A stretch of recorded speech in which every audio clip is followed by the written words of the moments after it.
मंगली गाओ आज कन्हैया मोरा घरे हो।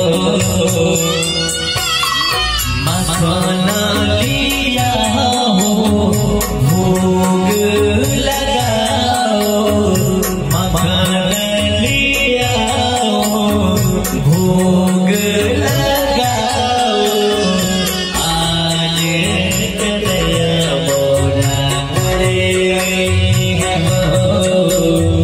आज कन्हैया मोरा घरे आए हो।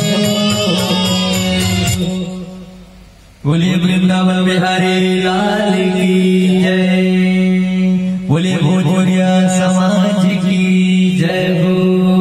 जय श्री राम। हमारे बड़े भैया बाबा रितेश चौबे जी का गाना है और इस गाने को आप लोग सुनिएगा। ये गाना कब तक रिलीज होगा सर?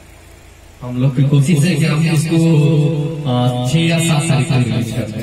7 तारीख को ये गाना हेलो म्यूजिक भोजपुरी कंपनी के द्वारा रिलीज होगा और आप लोग इस गाने को सुनिएगा और अपना प्यार आशीर्वाद दुलार जरूर देंगे। जय श्री राम।